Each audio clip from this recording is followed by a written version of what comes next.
unang sinabi namin, meron kaming guest ngayon, ha? Ang gwapo tong dalawang kasama, mas gwapo to, straight body pa. Ha? Dapat straight body rin tayo. Malaki siya eh. Hindi kaya eh. So ito kasama natin talagang sikat na sikat ngayong panahon natin na to dahil sa kabayanihan niya sa pagtanggol sa ating West Philippine Sea. Etong tao na to talagang kilalang kilala kahit saan magpunta dahil bayani ang tingin dito ng ating mga kababayan. Walang iba po kundi si Commodore J. Tariela. Yan. Sir, welcome. Palakpakan po natin. Welcome, sir. Welcome. Magandang po, gabi sir. po sa inyong lahat and thank you for having me. Ayan, sir. Siyempre, sir, interviewin ka namin. Magtatanong-tanong kami sa'yo. Yung tanong namin sa akin, Light lang. light. Sa kanya, moderate. Sa kanya naman, heavy. Heavy, Ayan. Difficult yung Ayan. ganyan. Ayan. moderate, heavy. Yan. So, sir, warm-up question. Anong sa tingin mo, sir? Bakit dapat tuluyang ma-impeach si Sara? Hindi, joke lang. Kala ko West Philippines dito nag-uusapan natin. Dinadagdagan mo yung kaway. Hindi, para mawala lang ka ba namin tatlo, sir? Hindi, sir, kumusta ka, sir?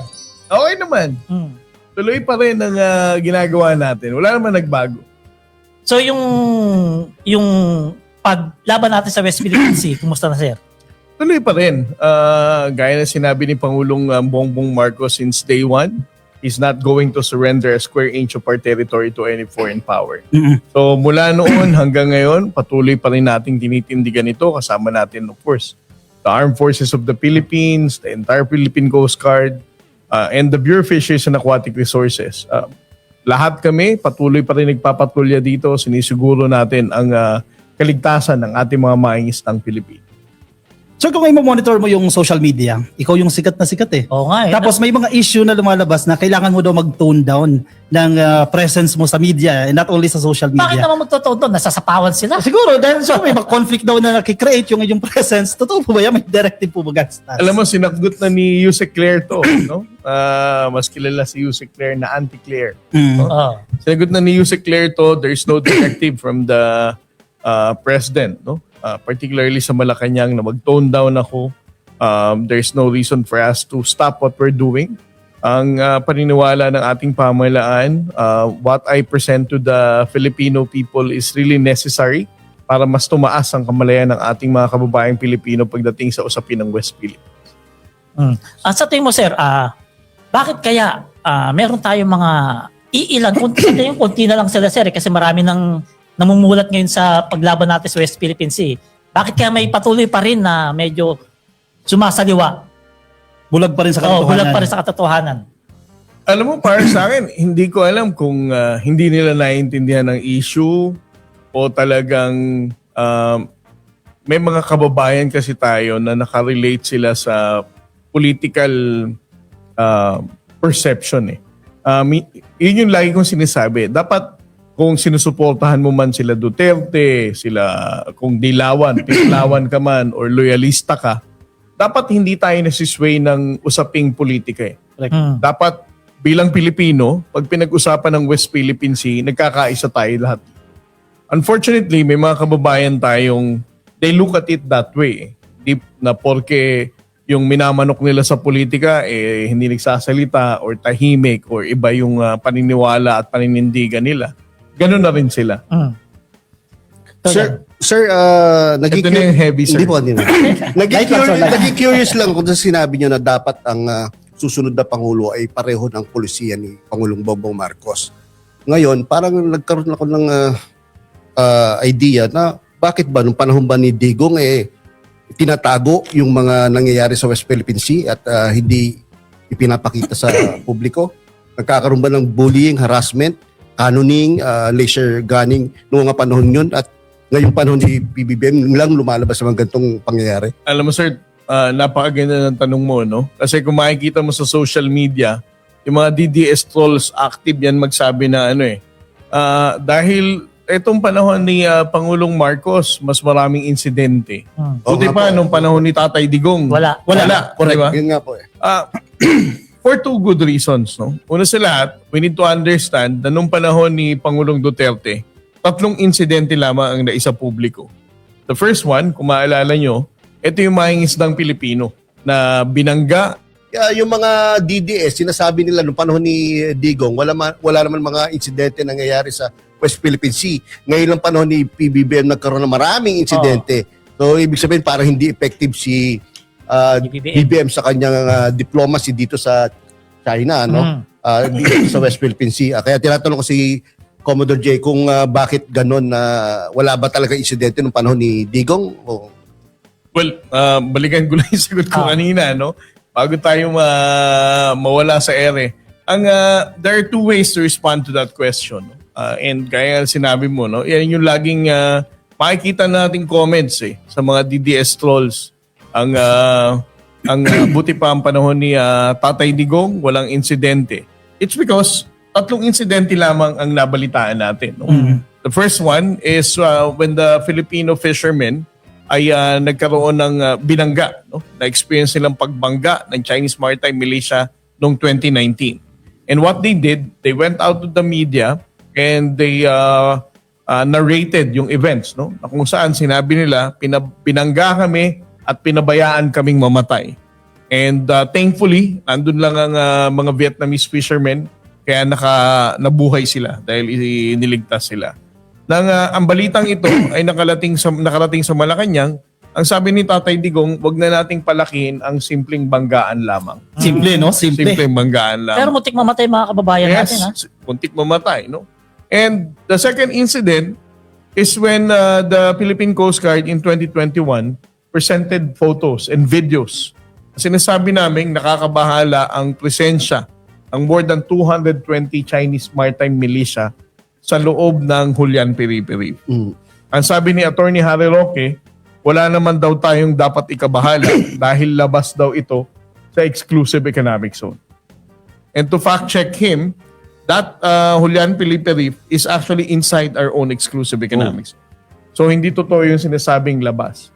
And then the third incident was when Secretary Delfin Lorenzana himself, of course, a defense secretary, a retired AFP general, siya mismo ang naglabas sa kanyang social media condemning the Chinese use of water cannon against a resupply boat noong 2021 din. So, these are the only 3 incidents, no?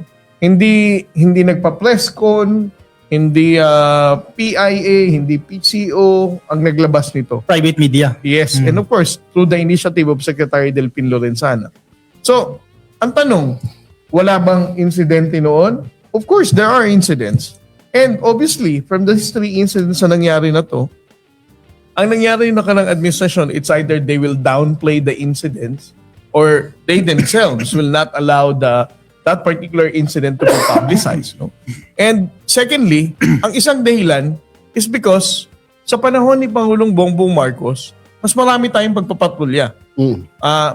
Gaya na sinabi ko sa mga nakaraang interview ko, no? For example, in 2025 alone, sa loob ng isang buwan, sa 30 days, on the average, sa Baho de Masinloc, ay meron tayong 28 days na presensya ng Coast Guard vessel dyan, buwan-buwan. At ang panahon ni Digong Sir, di ka nagpapatrolya? hindi sila I cannot speak for hindi priority. the previous administration during Hindi that time. No? But under this administration, sigurado ako na mas madalas, mas matagal, mas madami tayong patrolya. May bukod sa pagpapadala ng mga barko, may mga eroplano tayong pinalilipad, no?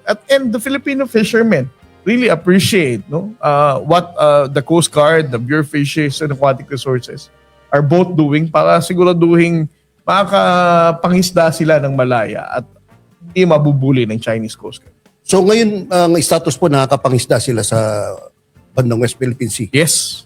Meron tayong tinatawag na KBBM project.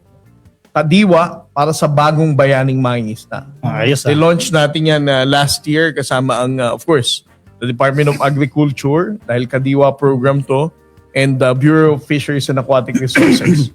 Ang layunin ng ating KBBM project ay bukod sa siguraduhin makakapag-escort tayo sa mga mangingisda natin, nagpapaabot din tayo ng ayuda ng fuel. At the same time, bukod sa fuel, namimigay din tayo ng yelo. Para para sa isda. para sa harvest. And then at the same time, since Kadiwa program yon, yung boat na ginagamit ng Department of Agriculture at BFAR doon sila na rin yung namimili ng isda. Para hindi na magiging problema nung mangingisda kung paano nila dadalhin ito sa puerto, ibibenta. Ibig sabihin, mas matagal sila makakapag-stay sa laot. Dahil doon na bibilhin, tapos may fuel subsidy ka pa, mas matagal ka makakapangisda, tapos may yelo ka pa. Kaya sir, yung mga mangingisda, parang magsasaka rin sila sir panay pasalamat nila kay PBBM Yes. kasi marami sa kanila nabigyan ng bangka ni PBBM. Priority sila. Oo. Kung ano yung question ko po, na-mention niyo po kanina na actually hindi na dapat natin pinagdidebatehan ng West Philippine Sea. Iisa sana tayo ng narrative dyan. Ang problema, may mga DDS vloggers unfortunately, no, binabali nila yung kwento, binabali nila yung narrative, and malinaw naman dyan, yung iba trolls and funded dyan ng other countries. Paano nyo po hinahandle yung pagkalat nitong malinformation, misinformation, and fake news tungkol po sa claims natin sa West Philippine Sea? Alam mo, tinanong yung question na yan kay General Anyo, our National Security Advisor, Secretary Eduardo Anyo. Tinanong siya ng media, Sec, ano nang gagawin natin? Parang ang daming trolls ngayon pagdating sa usapin ng West Philippine Sea. Ang sabi ni General Anyo, we're just going to continue telling the truth. Correct. Walang substitute ang katotohanan pagdating sa usapin ng West Philippines.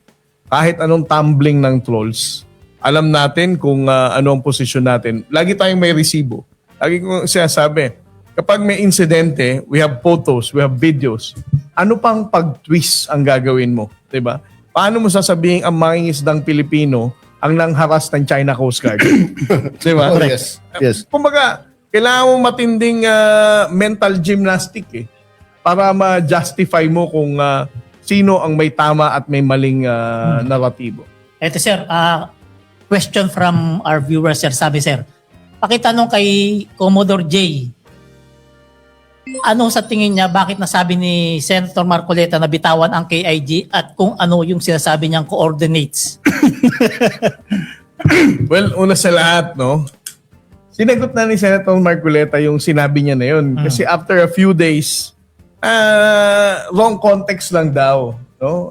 Hindi daw yung talagang binanggit niya. Ilang araw niya na dinidepensa sa sarili niya Biglang bawi.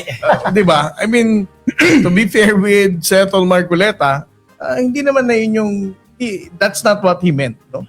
Dahil sa ilang interview niya, ilang araw na. Siya na nga, kaya nga, hindi na nakamove on ng media Dahil siya rin lang uli naglalabas noon na maling konteksto. So, I don't think that I have to respond to that question, no?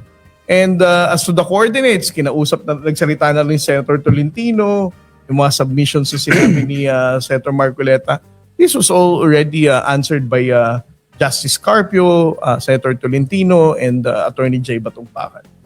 Sir, correct me if I'm wrong, no? Para masabi mo sarili mo yung teritoryo na yon, dapat merong batas, may history, at merong physical occupation talaga. No? Yun ang nabasa ko, no? At yung KIG, sigurado tayong pasok yung tatlo. No? Anong nararamdaman nyo at anong nakikita nyo? Bakit kailangan na pinag-uusapan pa sa Senado yung KIG? Samantalang klaro naman na atin yan. Dati West Philippine Sea lang pinag-uusapan. Bakit pumasok ang KIG? Meron bang nagmamaniobra o nag-uutos na i-topic sa Senado yung mga ganyang klaseng usapin? Yes, sir. Kailangan muna nating linawin.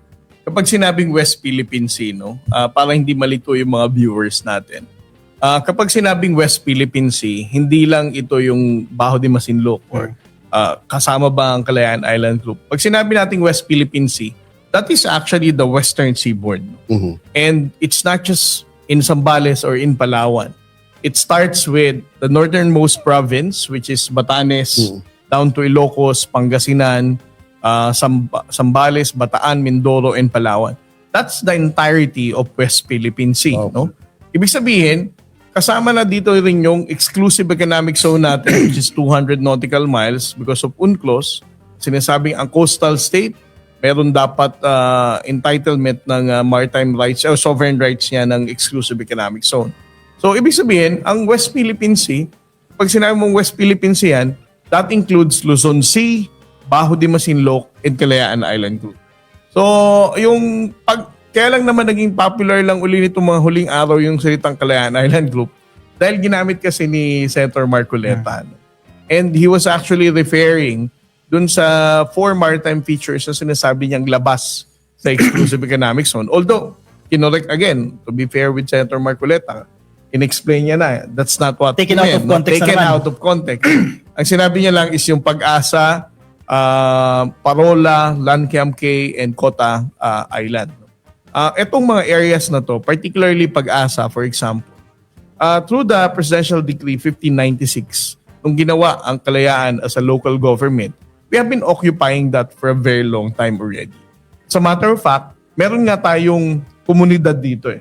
Hindi lamang ito military garrison, there is a community Isang inside. barangay yata sila dyan, no? Isang munisipyo. Munisipyo. Isang Kalayaan munisipyo, Group, eh. munisipyo. Yes, isang munisipyo, Kalayaan, the municipality of Kalayaan. So, kung ang tanong mo, sir, kung anong nararamdaman, Ba't pinag-uusapan pa yan? last Saturday nandun kami, nagpunta kami ng Pag-asa. Tinanong Tinanong kasama si Hontiveros. kasama namin si Senator Rizal. Tinanong si Mayor ng mga media na kasama namin. Ano pong nararamdaman nyo kapag sinasabing pamigay na kayo? Ang sabi naman ni Mayor, sabi niya iniintindi na lang namin kasi baka hindi lang nila naiintindihan or kulang lang sa paliwanag. Pero para sa akin, I mean, looking at the community there, bilang Pilipino, nalulungkot ako eh. Nalulungkot ako na pag may mga ganyang nagsasabi, tapos we are even questioning our own position. Correct. Parang ang hirap tanggapin na magkakapamilya tayo, for example, and you're going to say na yung taga doon, although kapamilya natin, hindi na, pamigay na rin natin yan. Parang gano'n eh, di ba? Pero ang pinag-uusapan kasi natin dito, bansa. Yes, sir. Pare-pareho tayo lahat na Pilipino. Ang pinag-uusapan natin dito, teritoryo natin bilang Pilipino. And ang hindi ko maintindihan, if kung kinusigurado mong Pilipino ka talaga, and you choose to weaken our position. And yung sinasabi mo pang pamigay, may kabataan doon, may Pilipino doon na nangangailangan ng tulong natin para mas maging maayos ang buhay nila. Sir, yung sa yung kwento mo nga kami yung sa caricature, ikaw ba naggawa-gawa nun? O, Actually, kuha mo na rin sa Google yun. Yung caricature na yon, I grab it from some of the materials na meron sa Google, no? Marami naman na makikita sa ano. Secondly, yung caricature na yon, ginamit ko yon as a visual aid, no? As a satirical image ng isang Chinese looking Pero wala guy. namang pangalan siya ron, di ba? Sa slides, yes, wala naman siyang pangalan. But ang gusto ko nang i-explain, hindi naman siya official press conference, no? Academic event yan, Academic. Ang nasa setting ito actually ng College of St. Benilde. Ang kausap ko mga estudyante. Hindi ako nagpi-press conference. Hindi international community ang nakikinig sa akin. So, yun ang naging dahilan. Kaya nga nung nakaraang Friday, when I had another public event, no? Ito naman yung SWAT-based event about the foreign interference na event. Nagkaroon uli ako ng slide doon. Pero tinakpan ko na yung mukha. Ang sabi ko, baka magka-diplomatic protest ulit. Sir, balikan ko yung mga trolls kasi ang laking factor nila sa pagbuo ng narrative. 'Di ba? May mga times na pinag-aaway kayo ng DFA taken out of context. Paano po yung working relationship niyo with DFA? Kasi may mga arguments na dapat hindi na kayo nagsasalita dyan, dapat DFA na yan. Paano po yung harmonious relationship niyo with DFA and other government agencies? Well, si Sir Bong Villanueva, he was actually chosen for the job. Itong spokesperson ngayon ng DFA because he came from the Philippine Coast Guard. And I have a tremendous respect para kay Sir Bong Villanueva, the DFA spokesperson for Maritime. And with regard to the Department of Foreign Affairs, we respect each other. No? Alam naman natin, we all have roles to play. Of course, the President has always been mentioning diplomacy is our priority in dealing with our differences with the People's Republic of China. So they have their own role to play. But in my case, for example, alam din naman ng DFA na I need to do this to create awareness. Correct. Para malaman ng ordinaryong Pilipino kung ano ang pinagdadaanan ng mga istang Pilipino, kung ano ang ginagawa ng pamahalaan para tindigan ang ating karapatan. So for DFA, para sa akin, okay naman kami. Ngayon, how do we make sure na hindi kami madadala sa mga naratibo na to ng mga trolls, no? For Sir Bong, lagi kaming merong sit-down coffee conversation para we are always on the same page, no? Especially kapag may mga insidente, of course, I need to seek counsel sa kanya, and lagi rin siyang involved pagdating sa mga information pagdating sa West Philippines. ASEAN, sir, tayo mag-host. This year, actually, tayo yung host, no? For sure, mapag-uusapan itong issue natin sa West Philippine Sea. Ano yung mga expectations ninyo na issues na i-raise ng other countries? Para sa akin, ang paninindigan ni Secretary Tess Lazaro na magkaroon ng Code of Conduct is also our dream, no? And also our hope na dapat na ma-priority talaga natin. And I support the DFA leadership na ma-realize itong Code of Conduct natin sa South China Sea. So, in terms of priority natin sa usapin sa pagiging host ng ASEAN, I think that's very important. Sir, sa tingin mo, how far are we from that code of conduct? Hindi mo masabi o merong nakikitang timetable para ma-aprobahan na yan? Hindi natin masabi, sir, pero I'm very optimistic na sana matapos natin to ngayon dahil tayo ang host ng ASEAN. Tama. Under, of course, the leadership of President Marcos. May bilateral talks tayo with China, one of the events, nurse. Ano yung mga issues, sir, na i-discuss ninyo with them? Well, it's up to the DFA how they would navigate itong conversation with the People's Republic of China. But let me also take this opportunity, no?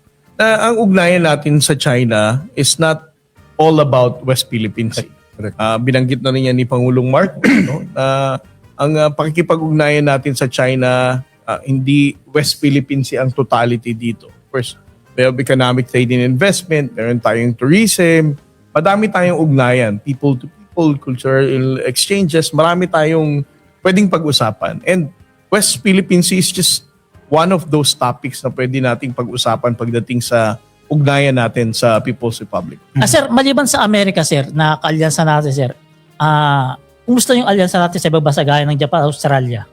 Well, mas lumalalim, no, ang ating security engagement with other countries. Not just with Japan and Australia. Ngayon, meron pa tayong New Zealand, of course, the United Kingdom, Germany, France. Ang madaming mga bansa na ngayon under President Marcos ang mas nakikipag-ugnayan sa atin para sumama, for example, sa Multilateral Maritime Coordinative Activity. Ito yung nagpapadala sila ng kanilang mga warship at nakikipag-exercise sa atin sa West Philippine Sea. And besides from that, sinusuportahan din nila tayo pagdating sa ating capability. For example, the drones that we're using sa Coast Guard, some of those came from the Australian government and the German government supporting our capability. Sir, si Pangulong Bongbong Marcos gusto niyang umalis siya sa Malacanang ng mas maganda kumpara kung paano niya dinatnan yung gobyerno. Sa side ng PCG, anong pagbabago na ba simula naging Pangulo si President Bongbong Marcos 3 years after? May pagbabago na ba? Nag-improve na ba? O mas lumala? O marami na kayong mga bagay na pinagpapasalamat sa ating Pangulo? Well, bago ko sagutin yan, sir, I think we need to look at kung paano tinindigan ni Pangulong Marcos ang Yes. West Philippines. Alright. Alam mo, sir, 3 years ago, since I've been on the forefront in engaging the media, the universities from Luzon, Visayas, and Mindanao, nakapag-engage na ako sa ating mga kababayang Pilipino, mga kabataan. Kapag sinabing WPS before, parang hindi ma-spell out ng bata yan eh, Ano yun? na West Philippine Sea. Hindi lahat nakakaalam. And I think even here in Manila, no? Pero ngayon, for more than 3 years na tinitindigan ng ating Pangulo ang WPS, kahit elementary, kinder, pag WPS, West Philippine Sea, alam na nila eh. And that's one, no? Secondly, alam nyo dati, kapag may insidente sa West Philippine Sea, ang mga diplomatic missions, mga embahada ng iba't ibang bansa, dahil ang Pilipinas din dati noon ay hindi naman talagang kasing lakas ng loob ng pagtindig ni Pangulong Marcos, ang mga embahada lang noon dati, ang mga statement lang nila, the embassy of blank is concerned about the tension in the West Philippines. Light lang yung mga words na ginagamit. Hindi lang light. They cannot even name the People's Republic of China. Kaya nga, ang sabi ko, parang ang China noon, Totoo yan, sir? yes, you can look at the Google, the X post ng mga embahada. Parang ano ang China during that time. Para silang Voldemort sa Harry Potter. A person that cannot be named. But for President Marcos, ngayon, pinapangalanan na, no? Not just ng Amerika, no? Even Japan, Australia, New Zealand, all of them. European Union, Germany, UK. Kapag may nangyaring insidente, sinasabi talaga nila, the Embassy of Germany Condemned. condemn or calls out the People's Republic of China for the illegal use of water cannon. Mga ganyan, detalyado na. Again, the reason is, dahil sa administrasyon ni Pangulong Marcos, tayo ay naging transparent. Mas naipakita natin sa mundo na ang pagtindig natin, we're really serious. No? We're telling them the details of the incidents na nangyari sa West Philippine Sea. So, again, hindi lang Pilipino ang tumaas ang kamalayan pagdating sa West Philippine Sea. But even the international community, every time I talk to different ambassadors, they really appreciate ang pagtindig ni Pangulong Marcos dahil sa kanila, kumbaga hindi na ambiguous eh. Ang pagtindig niya, pagsuporta sa transparency, talagang pagpapakita na we support the international law.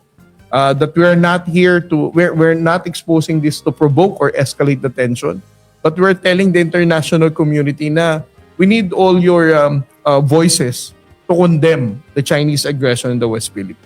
Commodore, hindi lang si President Bongbong Marcos, pati si DND Secretary Gibo Chodoro, Yes. no, yung Singapore Very strong tayo, din, no? no, Very yung strong. sumagot siya sa dalawang yung sinasabi Chinese niyang journalist. spells daw yung tanong sa kanya, no? And of course, si Secretary Gibo, napakagaling ding magsalita. Oo. And mararamdaman mo talaga sa kanya yung sincerity niya sa defend din ng ating sovereignty and sovereign rights in the West Philippine Sea. Commodore, curious lang ako, nung bago ka nag-umpisa talagang maging active sa pag-defense sa West Philippine Sea, ilang percent na sumusuporta ang Pilipinas sa West Philippine Sea compared now? According to the recent survey, nitong December, nilabas ng Pulse Asia, 94% of Filipinos support Wow. the transparency effort of the Philippine 9 out of 10. Yes. Sa bawat 10 Pilipino, siyam ang naniniwala sa kahalagahan ng transparency effort Wow. ni Pangulong Marcos. Maganda yun, sir. Success Maganda. yun, sir. Hindi. Again, ano lang ako dito, sir? Spokesperson. Collected effort. Hindi, hindi. Collected effort. Ang maganda yan, kung maisipan mo tumakbo, boto mo na yun, sir. And yung business or kabataan eh. Oo, Importante na yung kabataan, yung mga college students. Gen Zs. Involved sila dyan. Alam nila yung issue sa West Philippine Sea kasi sila din yung magtatanggol eh. At makikita mo sa TikTok ng mga video, gumagawa sila ng video na atin ang West Philippine Sea. Oo. Mga kabataan. Very effective yun. Very May mga effective senador natin. din nagsusuot ng atin ng West Philippine Ay, Sea. hindi naman mapanindigan. Hindi kaya permahan yung resolusyon. Oo. yan ang problema sa mga senador natin na yan. So last question ko ito. Gaano kahalaga yung suporta ng mga mambabatas natin? Kasi minsan may mga hindi tayo ma-please, pero may mga senador din na expressing their support sa inyo, lalo na mabigat po yun yung trabaho. Kayo yung sumasangga Oo. sa galit ng mga trolls eh. Gaano kahalaga na suportado kayo ng mga mambabatas at ano po yung panawagan ninyo sa iba pang mga mambabatas at government officials na suportahan kayo sa inyong isinusulong? Well, una sa lahat, para sa akin, whenever we look at the Senate or the House of Representatives, we need to look at it as an institution. No? Ayokong isa-isahin yung mga senador or Yes. sabihin lang ito mga senador na to. Para sa akin, mahalaga yan kasi pag tiningnan natin ang Senado as an institution and we also recognize, for example, yung the resolution that they passed. Of course, more than 15 Senator ang pumirma dito at siyamang hindi. But it doesn't mean na ang Senado as an institution does not support our position. That's why pag tinanong ako ang suporta ng mga mambabatas natin, ang Senado as an institution is very supportive for our fight.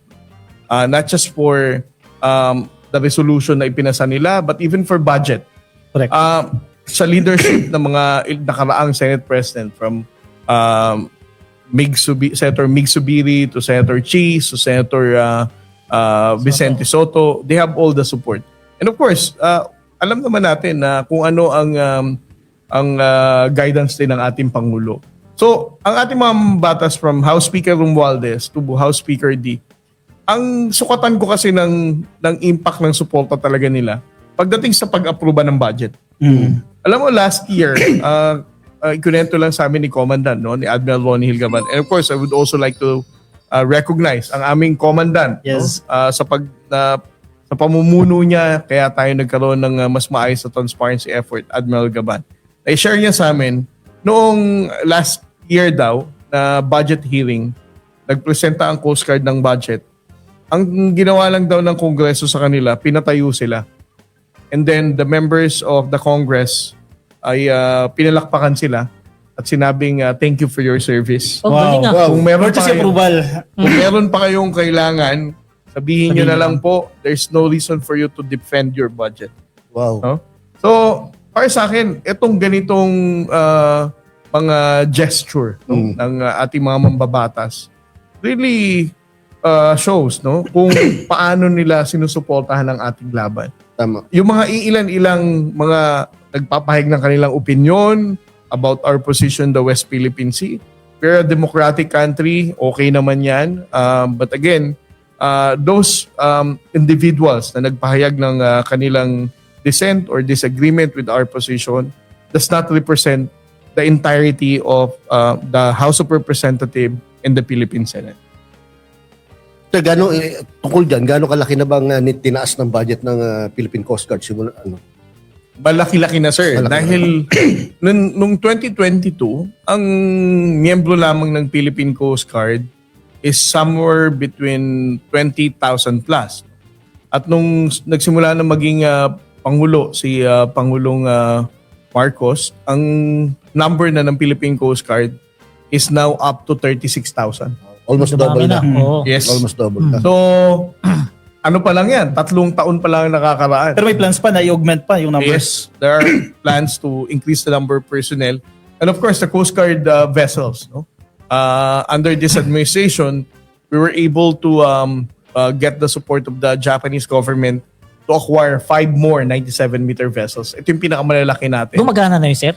Yung 5 ginagawa pa. May dineliver na sir lately. Yung di ba? 2 last 2022. So ilan lahat sir ang nagpapatrolya sa ating Ang ating, Bansa.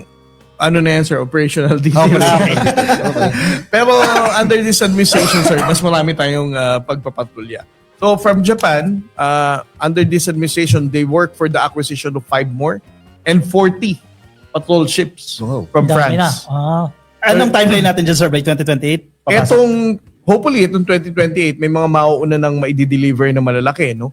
Yung 40 ships, hopefully next year, mag-start ng mag-deliver ang France nung 20. And meron pang kakaibang arrangement dito in support of our local shipbuilding and the defense industry. 20 of that will be constructed sa France and then 20 will be constructed here in the Philippines. Wow, Okay. ayos ah. Sir, nabanggit mo kanina, 36 na yung kabuuan ng Coast Guard dito sa atin. Aba, mga 36,000. 36,000. May mga nanonood tayo rito na yung anak nila gusto nila ipasok sa Coast Guard. Ano bang mga requirements? Well, meron dalawang types of application no for Coast Guard admission. Merong for officers and for the non-officers, no. Kapag officer ka, kailangan, of course, depende yan sa pangailangan namin. Kung kailangan naming licensed engineer, licensed architect, or licensed criminologist. Depende sa quota for particular college education. For the non-officers, the same thing. No? Kahit college graduate ka, basta makapasok ka dun sa mga required skills na kailangan namin, yun yung kukunin natin. And for age, of course, you should not be more than 28 years old. So, saan sila magpapasa ng papers nila dun sa Coast Guard office ninyo sa Taguig, hindi ba? Yes, meron din sa Taguig kasi nandun yung headquarters Headquarters. ng Human Resource Management. No? But for the most updated information, Diyan sa Facebook page nakapin. Mache-check na lang sa Facebook, Facebook page page. ng Coast Ayun. Guard. Nakapin. Bisitahin nyo po yung Yes. Philippine Coast Guard Facebook page. Nakapin doon yung requirements kung gusto nyo pumasok Oo. sa PCG. Panghuli na lang sir, ano po yung mensahe ninyo sa mga kasamahan po ninyo na para mapalakas din yung moral nila at yung loob nila sa kabila ng mga tensyon? At sa mga kababayan natin, ano po yung panawagan nyo sa kanila? Ang panawagan ko sa ating mga kababayang Pilipino, dapat kapag ulitin ko lang uli yung sinabi ko, ang isang issue natin din, minsan parang disconnected ang mga kababayan natin pag sinabing hindi naman kasi ako taga Palawan or hindi naman ako taga Sambales, taga Baguio ko for example, or taga Davao ako or Cebu, malayo sa amin ang West Philippine Sea. Why would I care? Para sa akin, we need to care because we are Filipinos. Yes. It's wrong to think na porke malayo sa inyo ang West Philippine Sea, hindi ka na dapat makikialam, hindi ka na dapat makiki-engage, or wala ka na talaga pakialam sa issue na to dahil hindi na-aapektuhan ng pang-araw-araw na buhay mo. Para sa akin, we need to see it not on the regionalistic point of view. Dahil ang mga kababayan natin laging mahilig sa paningin na taga Mindanao kami, taga Visayas, or taga Luzon, or Ilocano. Hindi natin makita yung identity natin as one nation, as Filipinos. So, para sa akin, yan yung dapat nating ma-appreciate. Regardless wherever you are from, whether you're from Ilocos, from Cebu, or from Mindanao, pag sinabing Pilipino, lahat tayo dapat titindig dito. Yes. Pag sinabing West Philippine Sea, dapat lahat tayo lalaban para dito. Dahil again, ang West Philippine Sea, parte ng Pilipinas yan. Atin yun. Atin to, itong parte ng Pilipinas na to, ipinaglaban, pinagbuwisan ng buhay ng mga bayaning Pilipino, at higit sa lahat, obligasyon natin ito para sa susunod na saling lahi ng Pilipino. Tama. Ganda. Sir, last question ko sa'yo, sir. Akala ko last. Hindi. Alam ko, closing na yun. So, sa paglaban mo sa West Philippines, sir, syempre, may mga Pilipino tayong mga kababayan na inisay binabash ka. Paano mo yung-handle yun at sa pamilya mo, di ba naapektuhan? Ang ganda. Alam mo, para sa akin, sir, yung mga trolls na yon, nung una, mga first few days ko, talagang I take it personal yung mga comment. Hmm. And then eventually, I realize, kapag clinic mo yung mga profile ng mga tao na yon, kakicreate lang ng account. Tapos Walang mga friends, friends walang niya, followers. ilan lang, di ba? Na-realize ko, dapat matuwa pala ako. Hmm. Kasi yung gumagawa nun ngayon, may pangsaing na, may pangulam Kasi may pa. kita. Oo, diba? May kita sila. So okay na rin. And, ang talagang masakit sa akin yung, alam mong tao, diba, social media influencer or politiko, and you're going to say something against our position. Para sa akin, yun yung mas nakakasakit. Kasi, again, babalik ulit tayo sa sinabi ko, Pilipino ka, politiko ka, nanumpa ka sa mga Pilipino, na dapat tindigan natin kung anong atin. Ang problema kasi yan, sir, kapag may presyo, mahirap tanggihan. Depende sa tao. Oo. Depende sa tao. Oh. Sa akin, last thank you for your service, sir. O, ayan. Thank you, sir. Maraming salamat. Thank you po. Sir, thank you. O, ayan, mga kabibema, ito po yung guest natin ngayon, matapang na bayani natin na si Commodore J. Tariela. Pasalamatan po natin at palakpakan natin. At napakagaling mag-explain. Oo. Napakagaling mag-explain, sir. Na maiintindihan mo kung ikaw ordinaryong Pilipino, maiintindihan mo yung pinapaliwanag. Sinabi ni Jose Claire Castro, hindi na pag-usapan ng politika sa pagkikita nilang dalawa. Sa tingin niyo, may higher probability of winning yung tandem na Marcos-Robredo supporters sa 2028? Ako muna sasagot. Go, sige. Pahiya si Sarah dyan pag nangyari yan. Kasi yung dalawa marunong mag-English. Dapat na mag-English. Sa debate, lawag agad. Oo, kahit English. Magdebate sa Sarah, absent yan si Sarah kay Lenny. Lalo pag Hindi. ginawang English, viral nga ako, kumita ako ron eh. Hindi siya atin. Hindi siya atin. Oo, yun na nga eh. Oo, dapat Diba? may kodigo, ang patakaran ni Sarah kapag umatin siya ng debate, dapat una may kodigo, pangalawa, i-advance sa kanya yung questions. Kasi may previous interview siya, no? Sabi Oo. niya, wala naman ito dun sa questions. Kaya ayaw yung sagutin. Kaya ayaw yung sagutin. sagutin. Pero tingnan nyo yung pagkikita nila na yun, talagang kinabahan yung mga oblak doon. Oo. Kinabahan doon sa pagkikita nila na yun. Kasi alam nila, pag si Lenny nakalaban nila, wala talagang ibabato dyan. Ibabato lang nila dyan, lugaw-lugaw. Si Bongo naglulugaw. No. Di ba? Hindi na pwede sabihin lutang kasi mas lutang yung isa. Oo. Hindi marunong mag-English. Oo. Di ba? Kaya Correct. kabado sila dyan kasi may 30, ilang boto niya? 15 million 15 na yan million. solid. Hindi, sagutin ko yung tanong ni Ka-Coffee, no? And yun, ibase natin sa numero. Si Lenny Robredo meron 16 million. Sigurado yan. Solid yan. Hindi Solid yan. pagpalagay mo, nabawasan ng 1 million. Minimum yun. Hindi, Pagpalagay minimum mo. na yun. Minimum na yun. Kasi posibleng madagdagan pa yan dahil sa pinakita niya, di ba? 16 million. Si BBM, ilan ang kayang boto ni PBBM? 31. O wag sabihin na natin ano. 20. O sabihin natin Hindi, 20. kung tayo sa katotohanan, 31 million boto Hindi, ni may DDS BBM. doon. Hindi kaya nga, 31 million boto ni BBM, tanggalin natin DDS ng mga 300. O di, 30,000 na lang pa rin. 30,700 pa rin. O, Sabi ko, laban na naman si Lady. sabi ko na, hindi sasabihin eh. Hindi, kunin natin yung figure 20 million, ng copy. 20 million. 20 million naman. Na lang. 35. Kasi ang si PBBM, mahina na yung 35% ng voting population boboto kay BBM. Dahil sa ngayon, ang kanyang trust satisfaction rating is nasa 38 to 40%. So, maging conservative tayo. Gawin na lang natin 35%. Pasok naman yung 20 correct. million. 20 million ni PBBM plus 16 million ni Lenny Robredo. 36. That's 36 million. Paano tatalunin ni Sara Duterte yung figure na yan? O, kaya nga, may kumakausap rin sa kanila na gawing vice si Lenny. Sinong presidente? Si Sara. Malabo yun. may kumakausap. Ito yung sinabi ni Greco Bellica Oo. na kinakausap na nila si Lenny. at kung pwede mag Pero si Lenny, kilala natin si Lenny, mabuting tao yan. Hindi sasama sa kadiliman yan. At saka disente nga eh. Yun nga, Oo, disente. hindi niya papayagan gumawa siya ng masama. Hindi, saka tumakbo na siya ng vice president, naging Oo. vice president na siya. Bakit pa siya tatakbo sa same Presidente position? Correct. talaga. Correct. Presidente ang Presidente. tatakbo. Ang worries ko lang dyan, kasi may mga analyst din, nabasa ko lang ito, no, na kapag natalo ka na sa presidency, hindi ka na makakabalik eh. Ay, hindi rin na. Pero if Hindi na. ever mangyari kay Lenny Robredo yan, siya ang kauna-unahan sa kasaysayan ng Pilipinas, Totoo naman din yan. nasisira. Oo. Nasisira sa Totoo sumpa din. na yan. Kasi ano nga eh, sino ba yung sikat na presidente ng Amerika? Si Lincoln? Apat na beses na nanalo, pang-apat siya nanalo. Hindi, sa Pilipinas. Tumakbo. Sa Kasi sa ibig Pilipinas. sabihin, si Lincoln, apat na beses tumakbo, pang-apat siya sa nanalo. Yung tatlo talo Oo. siya. Oo. Malay Hindi natin. totoo yan. Pero Hindi totoo yan. kung titingnan mo, di ba si Lenny na kaysa si Sarah? Oo naman. Diba? Diba? Kasi continuity, mas tiyak tayo na ipagpapatuloy ni Lenny. Pero ano masasabi niyo sa mga purists na Marcos loyalists? Ay, hindi. Kung ano si BBM. May kilala ko dyan. Kung ano si BBM. Gusto nila talagang si Marcos lang ang Susuportahan. yung sino lang ang presidente na Marcos loyalist, yun lang ang susuportahan. Sino nga? Yun nga. Diba? Kaya nga. Hindi naman pwedeng si Irene dahil yan yung nakaano sa negosyo nila. Si Amy na lang. Hindi na naman pwede sa Amy. Kasi, Kakopi, Bagilin. bakit importante na magkaroon ng compromise sa 2028? Or magkaroon Kasi ng alyansa? ang common enemy natin si Sara Duterte. Correct. Tiyak tayo na kapag hindi matibay yung ugnayan ng pink, ng red o ng dilaw, malaki yung chance ni Sara na manalo. So matatalo lang natin yan kung mag-unite itong mga partido na ito, magkakaisa against Sara Duterte kapag hindi siya na-impeach. Oo. Diba? Kasi isa siya sa pinakamatibay na contender eh. Hindi ba yung pwede i-deny yun eh? May mga net satisfaction rating medyo mataas din pero siya. impeach yan, sigurado yan. Impeach yan. Baka nga April, kulong na yan eh. Ngayon, wala naman kulong sa Ate impeachment. kaya guys.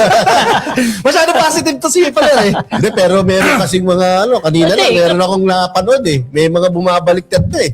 Ay oo, yung NUP ba yan? Oo. Hindi, wala pa yan, wala pa yan. Hindi, meron na. Ito, Meron na, napanood ko kanina. Klaro-klaro sinabi nung kanilang leader. Anyway, we go to our Sige. Nasundan pa yan, yung pagkikita ni PBBM at ni Lenny Robredo dyan sa Naga City, nasundan pa yan sa isang event sa Malacanang 3 days after. Oh. Ito yung event kung saan binibigyan ng empowerment ng presidente yung mga local government units sa pamamagitan ng pagtataas ng pondo o yung tinatawag nating local government support fund. Yan yung nagpunta si Lenny sa Malacanang. At yung ibang mga mayor. Oo, yung viral na naman Oo, sila viral dyan. na naman yan. Oo. So, ito, ano ba tong event na to, Joe? Sa budget kasi natin sa 2026, isa sa pinaka-highlights niyan, yung tinaasan mo yung budget ng mga local government units. Kasi ini-empower sila eh. Noon kasi dinidisregard natin yung LGU eh. Sila yung forefront eh. Magkaroon ng sakuna, sila yung magre-responde agad. sila yung Diba? naka-front. Mas alam nila kung ano yung problema sa community nila, mas ma-address nila yan. So parang naging strategy, itong 2026 budget, ibigay natin sa kanila yung pondo. Diba? Huwag na natin idaan though pwede rin naman sa mga national government agencies, pero palakasin natin yung mga local government units, i-empower natin yan. Na ikinatuwa ng mga alkalde. Oo. Ang daming alkalde nagpunta dyan sa Malacanang eh. Oo. Bali ang nagpunta yung mga, hindi ako nagkakamali, mga ABC presidents. Kasi kung lahat mismo ng mga Mapupuno. mayors, municipalities, so 10,000 yun eh. So, yung mga ABC presidents at ang pinapunta. Dalawa kasi yung budget ng local government units na galing sa Malacanang. Yung IRA na ang tawag doon, internal revenue allotment na mahigit 1 trillion, no? Ang laking porsyento niyan binigay na sa local governments. February pa lang o January pa nga lang binigay na, no? At itong LGSF, yung Local Government Support Fund. Dati ang LGSF nasa, hindi ko nagkakamali, nasa 28 to 30 billion pesos lang, no? Ngayon 2026 ginawa ng 57.87 billion.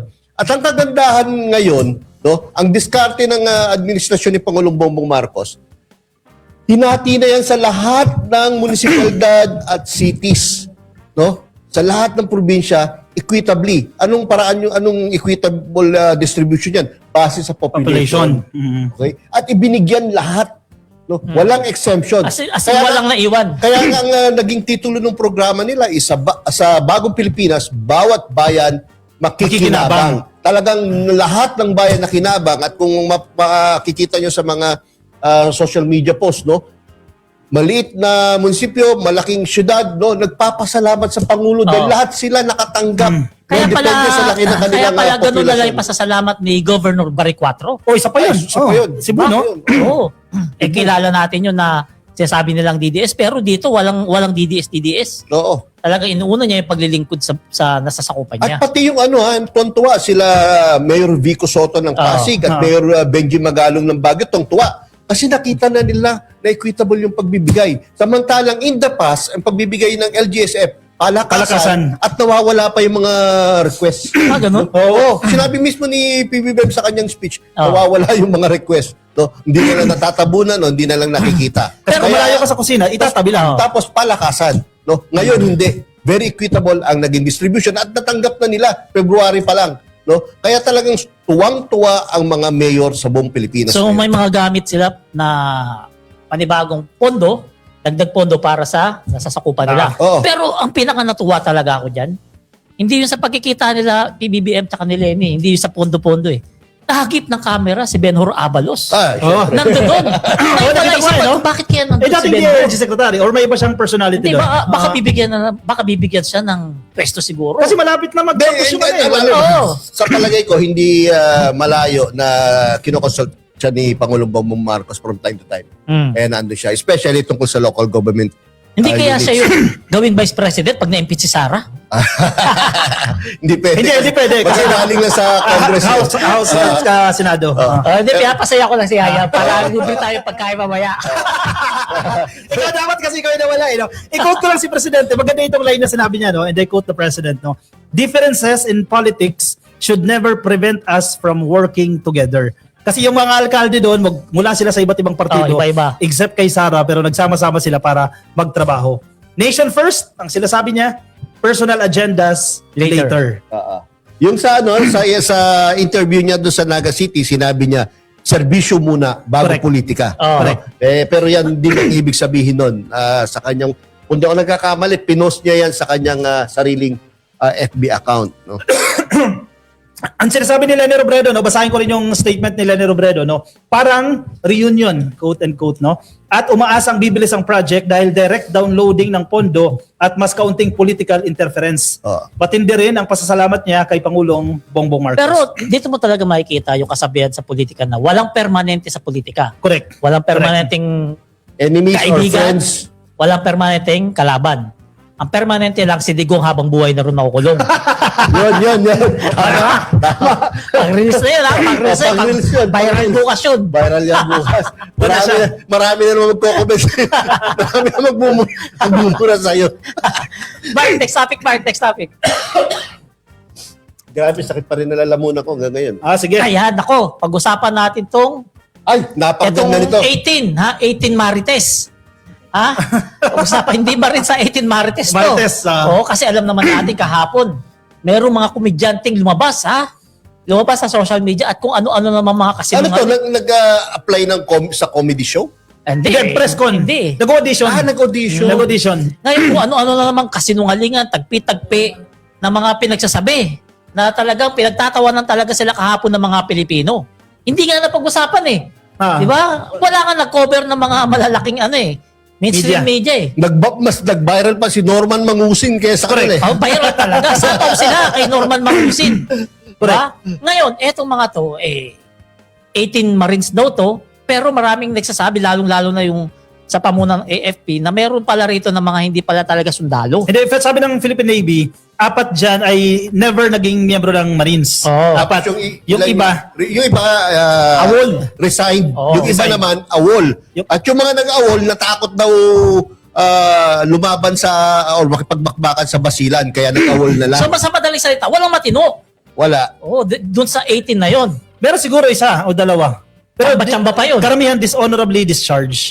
Ngayon, At naglabas ang Marines ng statement na kapag ang status mo sa Marines ay dishonorably discharged, hindi ka pwedeng tawaging Marine. gano'n. At hindi mo pwedeng i-represent ang So, institusyon. ano pa kasi Correct. yung mga kasinungalingan na pinagsasabi niya? Kasi hindi ko masyadong pinagpapanood eh. Hindi nag-deliver daw sila ng 805 ata yan eh. 805 billion pesos. Oh. Kay PBBM, Oh. Dami, kay ang daming Romualdez, tao nakalista eh. kay Zaldico. Oo. Tapos, Pati batawa kay ka. Leila de Lima nga eh. Laila de Lima. Batawa ka, tinanong, may nagtanong eh, may nag-deliver din po ba kayo sa mga congressman para hindi sila bumoto sa impeachment ni Sara? Nag-loading. Nag-loading si Atty. Baligod. Sasagutin po namin yan sa susunod. Then, Wala sa kung mapapansin nyo, kung hapyaw ko lang napanood yung press con, kapag may tinanong na imbis na sagutin ng mga Kaya tanong- 18, si Baligod ang sumasagot. Eh, syempre. Eh, Based on experience, masablay eh. Oo nga eh. Tapos, isa pa sa napag-usapan dyan, nag-deliver daw sila sa Paway, sa bahay ni PBBM. Walang bahay sa Paway si PBBM. Ano problema? Eh, kasi districto yun eh. Hindi, saka wala talaga sa bahay. Yung bahay ng mga Marcos sa Paway, ginawa ng museum. Ay, sablay. Matagal na. Sablay. Baka sa museum. Hindi sablay. nga eh. Tapos, yun nga. Tapos yung physical improbability na 805 billion dadalhin mo, i-deliver mo. Kahit iba-ibang panahon yan. Dahil Oo. kailangan nyo pong mag-deliver ng, kunyari, nagde-deliver ka ng 50 plus, ng, kung di ako nagkakamali, 3,000 times mahigit bago mo i-deliver yung 805 billion Hindi pa nila ginawan trillion, no? Nahiya pa. Nahiya pa eh. Dito, Saka, sige, sige. yung sinabi nga ni Panfilo Lacson ang total na napunta sa flood control fund from 2022 to 2025 was 1 trillion mahigit. Tapos sasabihin mo 805 kay Saldico pa lang At kay naka-allocate PBBM. kay Martin Romualdez. Paano yung naibigay kila Alcantara, naibigay kila Bernardo at sa iba't iba pang At saka yung mga probinsya? flood control na na-construct. So, yung sabihin, outrageous, no?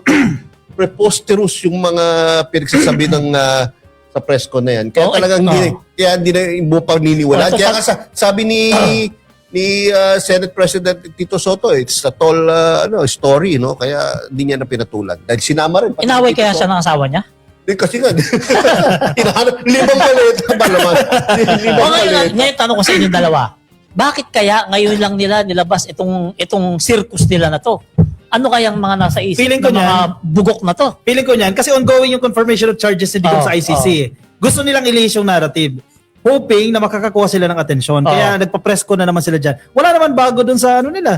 Sa press con nila. Magtataka ka ha, o baka hindi ka magtataka. Next week, ang narrative na naman ng mga yan, Marcos Bangag, balik na naman sila doon. Kasi hindi kinakagat yung delivery ng maleta eh. Ngayon, hindi na nga pinag-usap. Parang sa buong lahat ng Pilipino, tayong tatlo lang nag-uusap dito. Vlogger lang. Ito mga, kaya yung sabi ko sa post ko Hindi na pinag-uusapan eh. Yung scriptwriter nito, no, grade 5 student, nasa section 12, Ropor. Si ano daw yan Si MB. Ropor! Nasa Sa Ropor. likuran pa nakaupo. Kasi Ropor may unahan yan eh. Oo. Doon pa sa likuran Oo. malapit sa Sa basurahan. basurahan. Oo. Section 12 nga eh. Oo. Pero tumakbong mayor yan. Kaya talo. Kaya Pero gagawa ka na lang ng fake na ebidensya, yung mga pictures, di ba? Oo. Pinakita, ginagawa pa ni Balikod, bidang-bida pa. Hindi pa pera ang fake ang pinakita nyo dyan. Oo nga, maleta pa. Maleta pa. Sana magbukas sila ng isang maleta. Oh. Oo.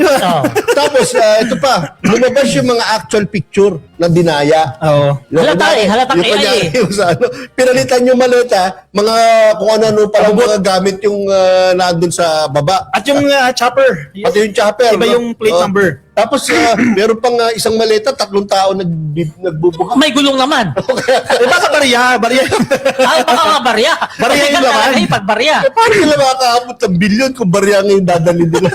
So, di ba, magtataka kayo, di ba? Magtataka ka mga kababayan kung matalino ka na gaya talaga ng mga BBM supporters. Makikita mo kaagad na comedy show yung ginawa nila kahapon. Correct. Sa Club Filipino pa, gumastos pa. Pero pag nagbobobobohan ka o talagang bobo ka, talagang sasaludo ka sa katangahan ng mga yun. So, Club Pilipino, ibig Oo. sabihin may producer, ano? Oo. May nagbabudget. Si ano nga raw, si MD. MD. Yun. Hindi naman nanalo yun talaga.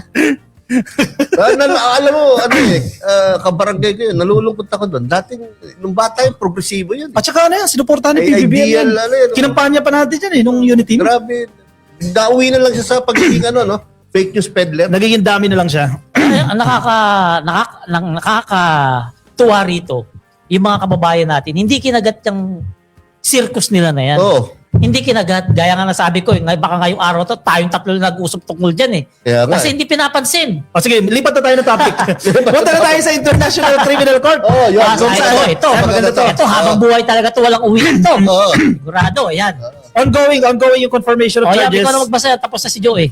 O sige sir, basahin mo sir. Oh, may confirmation of charges February 23 to 27 yan. So hanggang Friday pa pala. to, Oo. No? At layunin nito ay tukuyin kung may sapat na ebidensya para ituloy sa full trial. Oo. At base sa mga analysis ng mga legal experts na hindi bias, ibig sabihin mga legal experts na hindi DDS Oo. katulad ni former ICC judge and UP Dean Raul Pangalangan. Ay, no? si Judge yan? ICC judge yun, Oh, no? First Filipino ICC judge. So, alam niya yung pasikot-sikot. Alam niya pa sikot-sikot, alam niya yung hinahanap ng mga Anong ICC sinabi niya? judge. Ang sinabi niya, nung unang araw pa lang, na enough na yung presentation ng prosecution para matuloy ang trial. Yan ang sinabi ng So talagang mabubulok legal na talaga. Oo. Oo, talagang Pasok talaga to sa jar. Pasok sa banga. Oo, sa jar. Ang problema, hindi nagpakita. Di ba? Tapos, Hinimatay nga 2 beses. Paano niya masisipa ngayon yan? oo nga, sabi Diba? niya, sisipain niya yung judges. Oo, ang maganda rito, yung prosecutor, grabe, saludo yung Pilipino, ang gagaling. Ang magaling. Kahit yung Pilipino prosecutor, magaling. Si Butuyan. Si Joel Butuyan. Ha? Oo, at saka, walang palag si Kopman. Kasi lahat ng ebidensya galing sa bibig nung nung Oo. didigong. Kaya nga, totoo. Diba? Totoo. Hindi niya sinabi yan. Hindi niya masabi na, kalokohan yan, gawa-gawa lang. Kasi, viral naman yun. Buong Tapos Pilipinas ang sa kapanood nun eh. ang bala nila sa defense, first day lang. Second day, wala na. Wala na. Kasi, Ano na, bandera kapos na. At, no, ang kanilang naging depensa pa ay drama at sisihin si Pangulong Bongbong At Marcos. yung media. Oo. Kaya napansin ng isang ICC judge, si Motok, no? Napansin niya na bakit drama ang inyong presentation. Correct. No? Pahiya yun, pahiya. Stick to the law, stick to the evidence. Pahiya yun, no? pahiya yun. Wala Kopman. kasing mapakita na ebidensya eh. Oo. Paano mo naman kasi pagtatanggol yung umamin na? Correct. Kumbaga, sabi nga ng mga kababayan natin, naisahan si Digong ng Kongreso. Oo. Nung umatin siya ron, naisahan sa ni Luis Tro. Diba? Kasi tinanong siya kung Oo, anong gagawin mo. Inamin eh. Inamin niya. Wala. Paano mo pagtatanggol yan? At marami rin siyang may mga clips din na inutos niya na pag nakita niyo yung mga kriminal na yan, patayin din niyo. Sabi pa Yun nga pala, niya, may recorded kung yun eh. nakapatay tayo ng 32 ngayon, kahit 32 araw-araw, isipin mo yun? Meron pa yung sinabi ni Batuyan, no, na si Duterte mismo yung nagsabi at kinote siya ni isang opisyal niya dati na may nilaglag sila sa helicopter. Oh, Tatandaan niyo kung sino, nakalimutan ko lang kung sino yung si ano nagsabi. yata yun? Kinote niya, si Bello, hindi ko lang alam kung si Bello yun, Hindi, basta isa sa hindi. kasamahan niya, na sinabi niya may nilaglag sila sa helicopter. Pag amin na naman, admission Si na naman. Bello yan. nagsabi nun. Oh, si Bello. Yun. Naku, madadamay yun. Hindi naman. Sinabi niya lang naman na ano. Pero ang ano dito, no, doon mo makikita si Digong na hindi masyadong gumagamit ng ulo din eh. Puro Oo. tapang. Mm. No? Katulad nung pag-alis o pagkalas natin sa ICC, nakasama sa kanya yun. Kasama. Sobrang nakasama. Hindi siya ngayon makabalik dito dahil hindi tayo membro. Hindi yan lang yun. Kung nasa ICC pa tayo, no, nung inaresto siya, dapat i-present muna siya sa korte. Oo, kung nagkataon Dahil yun lang. ang no? batas. Mm. I-present muna siya sa jurisdiction ng Philippine courts, tapos humingi ng pahintulot para madala siya sa Hague, no? Or sa ICC. Kaso wala na tayo. Umalis na tayo doon. So, hindi obligado ang Pilipinas kaya niya kasi- na sundin yung batas nung membro pa tayo ng ICC. Kaya diretso siya sa The Hague, no? Nagkaletse-letse kasi plano niyan, pre. Ganito kasi yan. Kumalas tayo 2019 sa ICC ngayon. Pinipilit niya si Sara na tumakbong presidente at si Bongo vice president. Para kung manalo nga man, at hindi sila magagalaw ng ICC. Mm. Hindi tumakbo. Nagkaletse-letse. O kaya andun siya ngayon, hinihimatay ng 2 beses. So may kasalanan din pala itong dalawa. Oo, hindi. Si Sarah, hindi talaga siya sumunod sa tatay Hindi niya. niya sinunod yung tatay. Oo. Matigas nga raw ang ulo eh. Aminado din naman siya. Oo. Matigas daw ulo O niya. ngayon, etong nangyayari na hearing dyan sa dahig ng kaso ni Digong, maituturing to na ngayon pa lang tagumpay ng Pilipino kasi malakas talaga ang ebidensya at mahirap palusutan. Oh, ng mga sinasabi ng prosecutor. Oo. Naging usapan din sa social media yung binabayad kay Kaufman sa grupo Oo, niya. oo. 150 million. Kasi kahit pag samasamahin mo yung assets ng mga Duterte, si Sara, si Baste, si Pulong, hindi sasapat eh. Kasi kung susumahin natin, Monthly. March 2025 hanggang February Mag 1 year na. 2026. Hindi, wag mo na sama yung March. April mo na sige. isama. Oh, papatak more or less 1.4, 1.62, 1.6 Yung sa ng billion. dalawa, wala pang 200 million Kaya nga eh. Sa pagsamahin mo, si Sara, 80 million mahigit. Si Digong, 35. Si Digong, 35. Yung dalawang coups. Si Bastesa kasi Paulo. Kaya diba? yung isip ng mga kababayan natin, baka daw dun na binabawas sa 51 billion yung binabayad. Ang masaklap lang, ang nakikinabang si Kaufman. Hindi, sabihin na natin, marami silang talagang tinatago. Oo. Ngayon, Hindi mga Pilipino. Ngayon magtataka ka, ang mahal-mahal ng bayad. Tapos yung depensa mo, Ganun lang. drama-drama lang. Hindi, kaya nga ganun ang Diba? depensa niya eh. No? Dahil- Kaya nga ganun eh. Binabayaran siya eh. Para kasama sa is mapatalsik si BBM kaya si BBM. tama, Parang lagan na lang sa tuloy. Kaya nga, Magiging attack dog. para maging masama ang tingin kay PBBM sa international community. Kaya ganun ang Hindi naman siya ganun ang kinagat. bata. Hindi siya kinagat. Ah. Ultimong judge nga, sinabihan sila. Lumiit tuloy tingin sa kanya nung ibang mga abogado. Oh, correct. Kasi, di kampanya nila daw yung si Kaufman eh. Pero ganun yung diskarte niya, kaya parang lihim na pinagtatawanan siya ng mga kapwa niya abogado. Or ibig sabihin lang ba niyan, wala na siya talagang choice kundi magdrama at gawing politika ang kanilang opening statement or kanilang depensa dahil sa matibay talaga ebidensya. Klaro-klaro, galing mismo sa salita ni Digong, salita ni Bato, tapos yung mga mismong video ng patayan na nangyari. Meron pang ang video na pinakita kung saan parang nag-annotate pa ng video si Pangulong Bongbong Marcos, Pangulong Rodrigo Roa Duterte. Nag-annotate real time. Pinapanood niya yung mangyayaring assassination. No, kung di ako nagkakamali sa Sampalengke, 2 tao naglalakad, pinapanood niya at sinasabi niya kung anong mangyayari.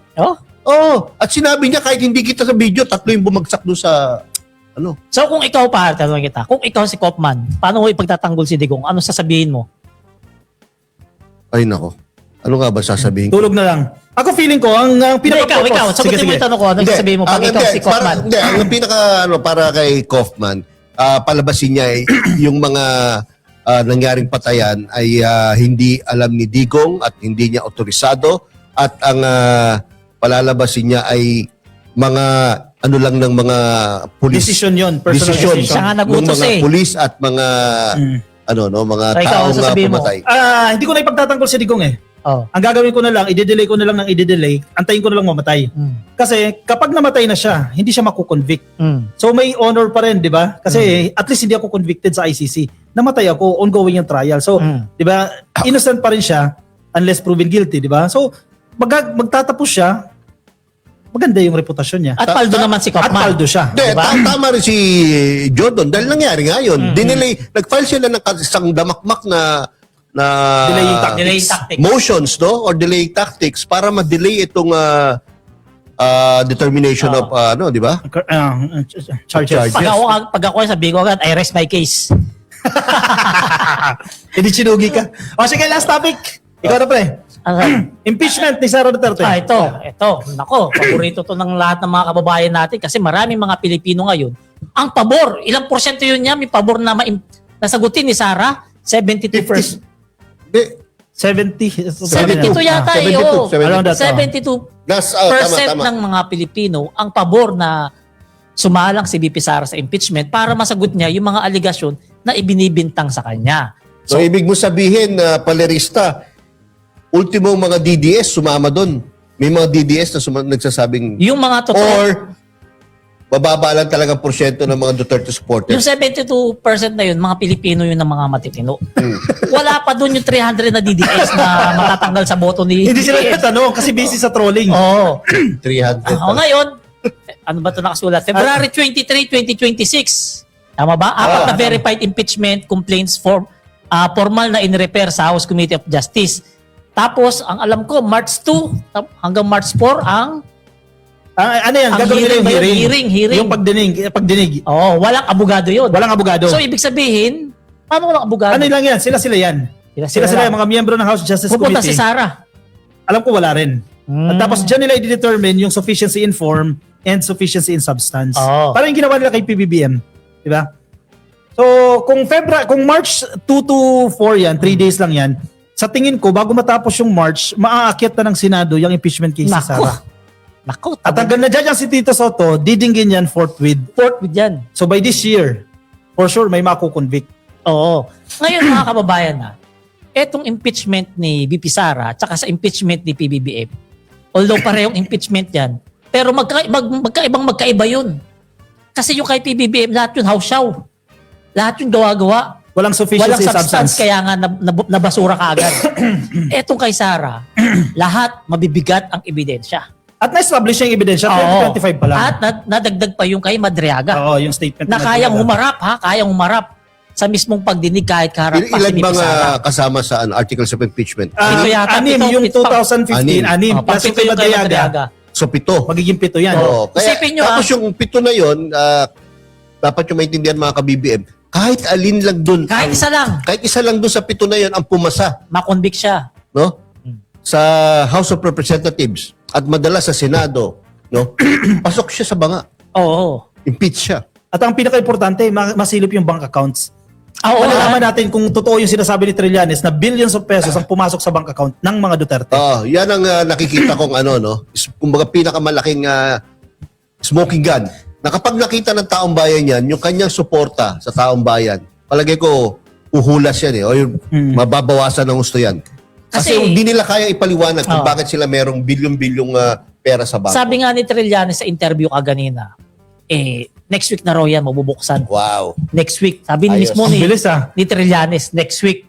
So yan, kapag yan natuloy, mahuhubaran ng gusto si Sara. At kapag nahubaran ng gusto, gaya ng sinabi ni Yaya, mababawasan talaga ng kalahati yung 300 na yun. Magiging 150 na lang. 50 na lang. Puro bodyguard na lang matitira. Mapabawasan talaga yung mga taga-suporta niya kasi mahuhubaran siya ng todo dyan sa mga tanong sa kanya dyan sa impeachment na yan kapag nangyari talaga. Kaya napakaganda ng mga mangyayari sa mga susunod This na araw year, at linggo. this no? year. Oo, at buhay na Sobrang naman yung mga exciting. views natin yan. Buhay na naman yung bank account natin dyan dahil sa Ang mga laki views. na naman nakita ni Palerista. Trending na naman. Trending Magbasa na tayo ng naman. comments. Oh, sige, Kasi bago basta tayo tayo. matapos. Sige, sige. Ano oras na ba? Sige, 25. comments na natin yan. Comments na Comments natin. Ang dami. Wala Sige. na tayo, Mark. Wala na, no? Sige, comments natin yan. Okay. Basahin natin para Sige, si Nympha Moscaren, dapat ma-impeach si Lustay at si Digongyo ma-convict. Oy, double Oo. na yan, double whammy. Ito, sabi ni Kesha Varbo, balik maleta na naman ang mga tukmol na Chabugo grupo ni Mike Defensor na hindi na pinapansin sa QC. O, yun nga Puro na lang maleta Kaya nagbakasyon ako, tanong sa akin, ilang maleta dala mo? Siyempre, isa lang, damit ko lang naman doon. Baka nabigyan ka lang isang maleta no? Ayan. si Lig. Raquel. Sir, maraming bobo na humanga sa katapangan daw ng 18 Marites na mga yun. Walang bago, maleta baril. Ano yan? Kung Ang nakakapagsalita ang Oo. maleta, sasabihin sigurong pwede na, wag naman ako ulit. Pwede naman sako. O stripe bag na lang. Wait ito Or box. Box. Oo. No, kasi kung ako yun, talagang box na lang na pare-pareho Para madaling mag-accounting. Lucky me box, no? Oh, kasi yung mga gumawa ng script, grade 5, section 12, Hindi Group kaya 4 sila pinapagalitan yan. Ba't yan ang palagi script nyo? Oo. Diba? Ito. Sabi ni Emelita Pascuado, yan. Yes, spread love, unity, and peace. Yan ang Marcos government ngayon. Yan, tama po. Correct. Sabi ni Priscilla Salvan Lamanan, please tell Sara, wala kang lusot, harapin mo sila. O, tama po yan. Hindi siya makakatakbo sa accountability. Habulin Si ka lang Maria siya. Stella Estrella Plategui, ang ating regular viewer. 20,000 K na dolyar yan. Ano yun? Converted sa Converted pesos. sa peso. Ay, tinutukoy niya yung binabayad kay Kaufman. Biruin mo, napakalaki, no? $20,000? Hindi siguro napakalit yun. Sa Hindi, buwan. per month siguro. Per month. Ang Hindi, tinutukoy niya. yun. Hindi papasok na 20,000. Ito, sabi ni Rodora Oo, bagay. Laisan. Yan. Ay, trio sila ulit yan. Good evening yan po. Ayan, Oo. Wala na? Yan, si Yayam, di na mag-absent to si Yayam kasi tapos na magbakasyon to. ikaw sa kagaling. Tapos na tayo, di ba? Oo. Wala na, no? Hindi, teka, last lang. Anong dahilan bakit nag-announce na maaga si BP Sara paging Pangulo? Siyempre, para takutin yung mga congressman. Yun na yun. Para sabihin na malakas ako. At mag-gauge nila yung numbers. Ayusin niyo yung boto niyo. Ganun lang naman yan. Parang loyalty check? Oo, Kung ma-check sino nila yung numbers.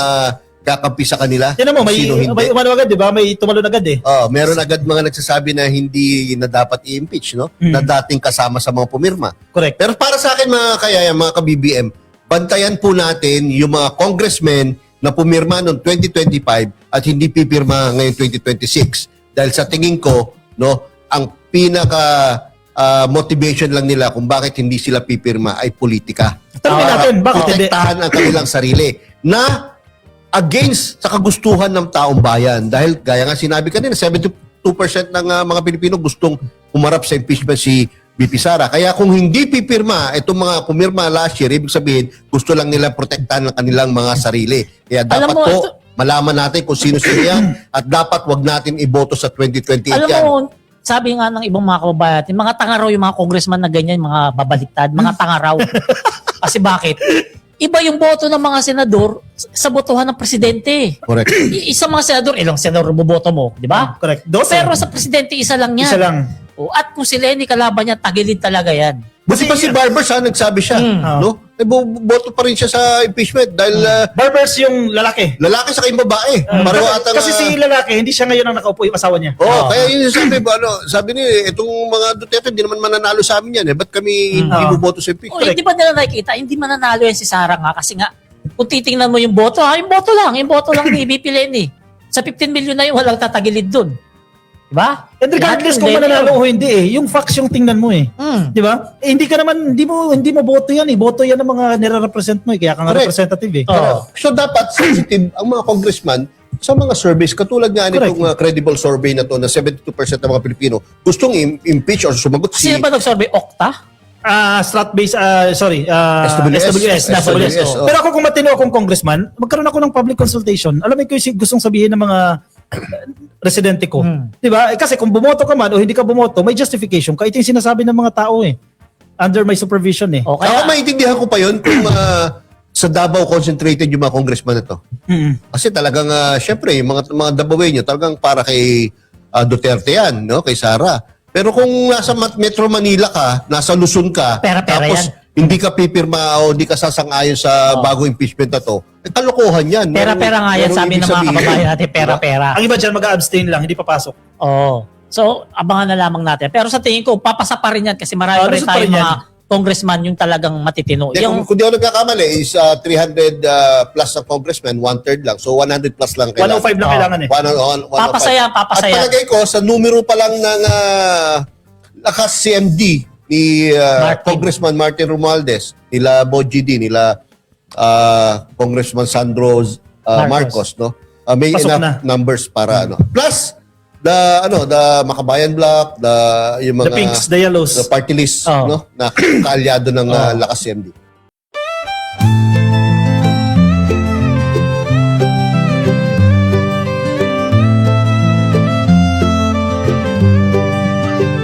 Sa bawat pagsikat ng araw, ikaw ay nandyan. Tinig mong matatag, sa amin ay gabay.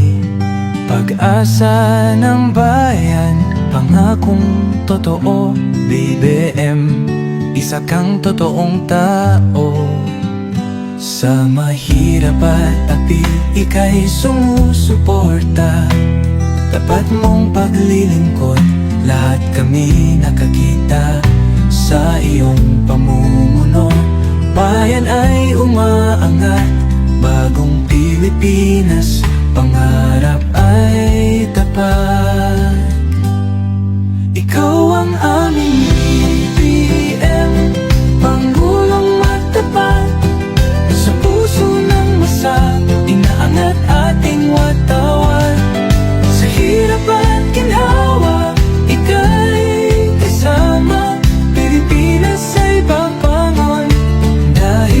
ikaw ang pag-asa.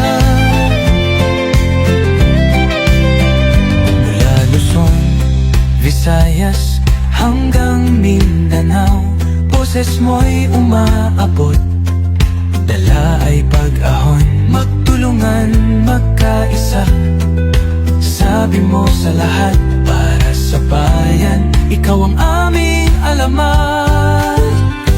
Ang pangarap mong bansa, taas noo masagana, manggagawad magsasaka, binigyang halaga. Serbisyong totoo, hindi pagpapanggap, ang puso ng bayan, ikaw ang hinahanap. Ikaw ang aming BBM, Pangulong matapat, sa puso ng masa, inaangat ating watawat. Sa hirap at ginhawa, ika'y kasama, Pilipinas ay babangon, dahil ikaw ang pag-asa.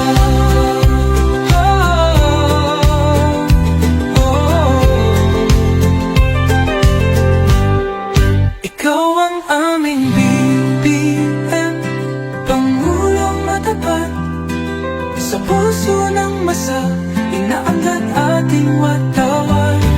Sa hirap at ginhawa, ika'y kasama, Pilipinas ay babangon, dahil ikaw ang pag-asa.